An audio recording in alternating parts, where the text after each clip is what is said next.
RJ, you want to play for the Knicks? Barrett down the lane, a left-handed tomahawk. RJ, you want to play for the Knicks? If they draft me, I would love to play for the Knicks. Like, I'm not really like, I don't want to say like, I don't really care where I go. Like, just the experience of being in the NBA. Whoever wants me and whoever sees the most of me, that's where I want to be. Yes, we're all still talking about Zion, who, when he is drafted number 1, would be the 4th left-handed shooter to go number 1 overall in the last 40 years. Damon Jones, you got a guess on any of the other 3? David Robinson. David Robinson is correct. Another of them, Jalen Rose would tell you, was shooting with the wrong hand. It's Ben Simmons. And the last one is Derek Coleman. Those are your answers. Ben Simmons, 2016. Derek Coleman, 1990. The Admiral, 1987. All of those left-handed shooters, Zion, we would imagine will join that group. I say we would imagine because there is still a little bit of business to take care of.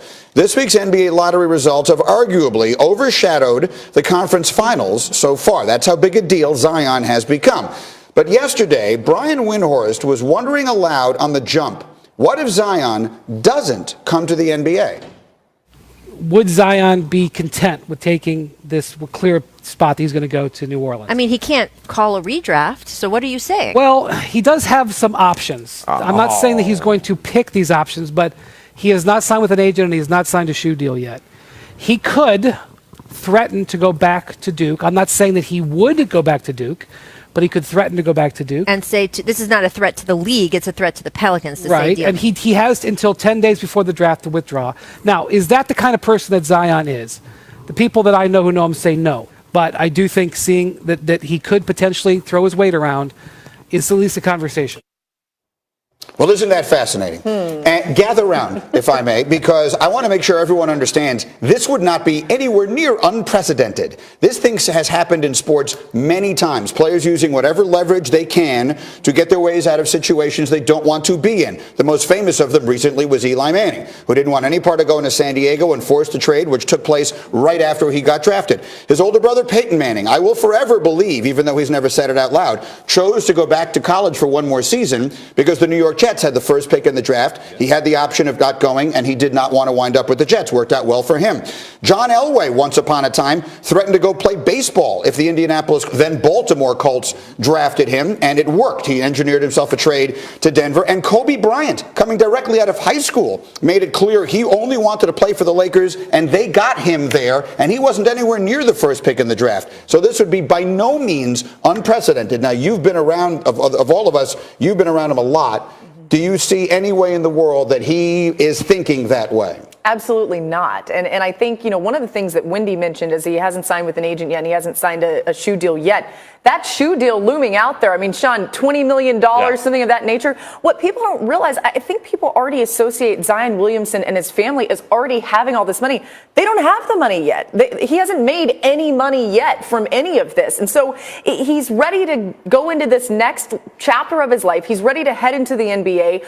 I actually believe that he will be happy wherever he goes. And if it is the Pelicans, which it seems like it absolutely will be, they'll put him in a situation to have the most success possible. He's going to be a megastar no matter what. It may not be the same as being in New York City, but still, he's going to be a megastar in the NBA. Look, what is the value of Zion Williamson? What were the ratings up yesterday, Greeny? It was the lottery was up 80% year over year. 80% over a year. Well, that was because of Zion. Yes. So it doesn't matter what market he's playing in. He's going to get paid. He's going to make money. He is not going back to Duke. Could he pull a Kiki Vandeweghe, who in 1980 was drafted by the Dallas Mavericks at the 11th overall pick, then refused to play for the expansion team in their first season, and a month into the season they traded him to the Denver Nuggets? Maybe. I just don't think Zion's that guy. I've been around him a lot as well, and he loves the game of basketball. He genuinely loves the game of basketball. He wants to play, and he wants to get paid. He's going to do both those things in New Orleans. I guess I would ask you the question this way then, DJ, because from your expertise, having been around the NBA and knowing the ins and outs, is it a bad situation in New Orleans? They have some stability at the top now by bringing in David Griffin. They have a coach that people respect. Who knows what's going to wind up happening with Anthony Davis? Is that a good or bad situation he is drafted into? Well, it's been bad in the past, but now with David Griffin, I see the sky's the limit for this organization, and I see Zion Williamson going there and having a great impact not only on the city and the organization, but basketball-wise, it's going to get better for them. And I like his personality, and I don't see him going back to Duke. I see him going in, David Griffin putting the right pieces around him, and they're going to do a great job. Can I make it clear? I don't think anyone in their right minds think he's going back to Duke, and that's not what Windy is saying at all. Windy is saying that by leaving that threat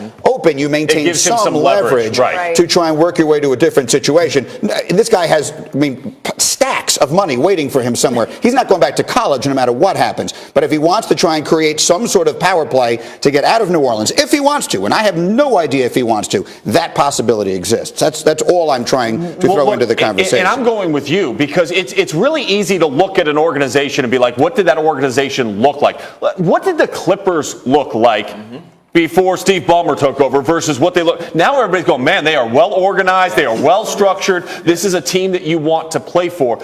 The Pelicans have made that turn away from who they were to now being an organization that seems to be on the right track. Yeah, and the other thing I would say to put a capper on this is that his rookie deal, Zion's, doesn't actually even matter that much at the end of the day. Yeah. All right, let's get back to the fourth quarter collapse that happened between Toronto and the Bucks, and really the collapse happening on the Toronto side. Kawhi, of course, trying to see if he can get this one done in game one on the road. Fourth quarter, Raptors are down by 5, and right here, Brook Lopez doing it all for him. Oh, yeah, Brook Lopez utilizing his length defensively. You've got multiple guys at 6'10". They closed off the paint. They forced Toronto to shoot from the outside. And besides Kyle Lowry, nobody was able to knock down shots. 2 minutes, 30 seconds to go. Toronto up by 1 point, and Chris Middleton stealing it right there. Lopez with the dunk on the fast break. Yeah, he didn't make a lot of dunks. He made a lot of threes, but that's a nice one to show. We like that one. Here's another three, but that's a miss by Kawhi, so not able to get that done. Under 2 minutes to go. Raptors down by 4. Kawhi blocked again by Lopez. Leonard 0 for 3 in the fourth quarter, and the Raptors 0 for 15 the field goal point in the fourth. Players not named Kyle Lowry, of course, in that. Toronto losing it 108-100. Let's welcome in NBA analyst Tim Legler to the conversation now. And Tim, the Raptors couldn't get it done in the fourth quarter, and frankly, neither did Giannis, as he just made one bucket in the final period. But how did his presence open it up for Brook Lopez? Yeah, Laura, Giannis Antetokounmpo presents quite a challenge for any team getting back in transition because it's not enough to put bodies in the paint. You've got to put big bodies in the paint because he is so strong. He will play right through guards. And Brook Lopez, there are guys that are nice additions when you tweak your personnel, and then there are perfect fits.